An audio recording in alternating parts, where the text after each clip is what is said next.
PhD student in Italy. I start my PhD in January of this year, and my project starts in March. I study sponges.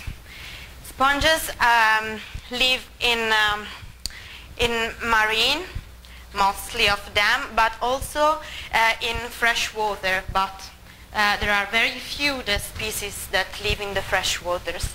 There is many species, 15,000, and the main characteristic of the sponge is that they have no definite symmetry, have a multicellular body, but no tissue, no organs.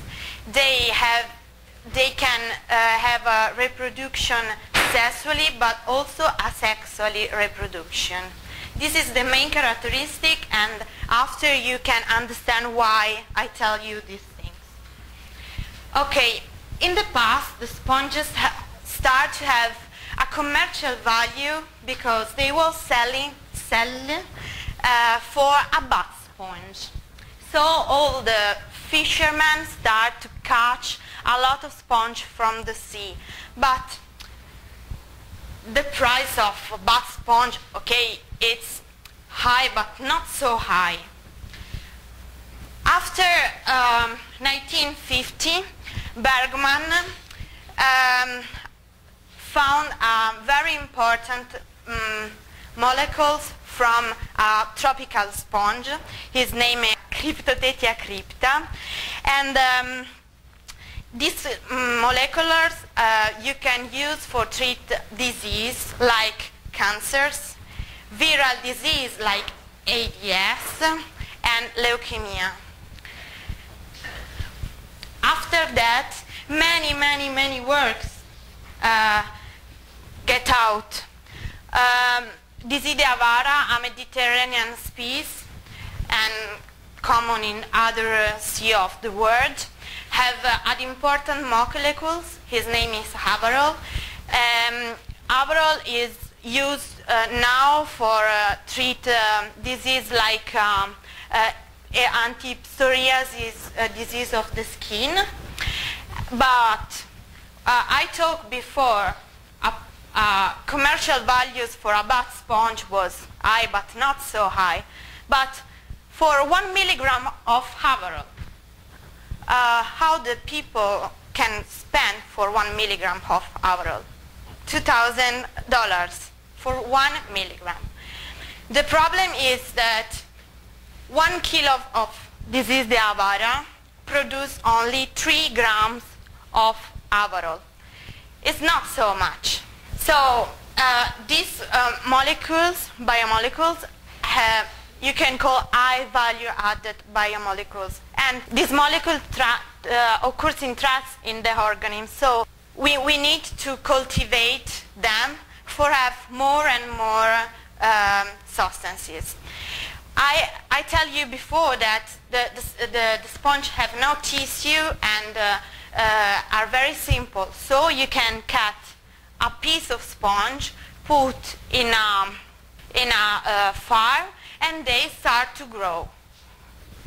The problem is that he grows very slowly. My project is an European project. We have a lot of partners. And the main of this project is found the good way for a higher production and for a commercial use of these molecules. So what is still to do? We chose two species of sponges, Mediterranean sponges. One of these is Sarcotrabus spinosulus, and the other one is Crambe. Both of them produce high value added biomolecules and that have cancer activity, antioxidant, and a lot of them. Crambe also have anti-cancer and antiviral activity. And the other problem is the sponges produce these molecules not constant. The variation of this production depend of a lot of many things, a size of the sponge, allopathic competition, a reproduction rate, symbiont presence, a life history stage, and a seasonal pattern. This is Italy. I live here. There is Genova, and this is Paragi Bay in the marine protected area. And I start to mark 12 species and bring them in the lab for a future chemical fingerprint and future toxicity test. 12 other species are marked for now the wild grow rate.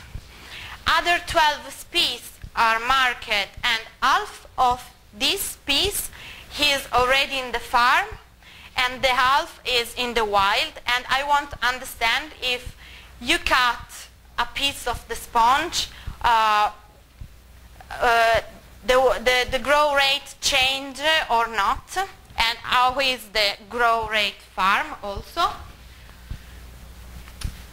And I tell you that the production have some variation also for the allelopathic competition. So I start to mark some sponges, 12, in Paragi Bay, and I cut off all the neighborhoods around 40 centimeters. It's a very hard job.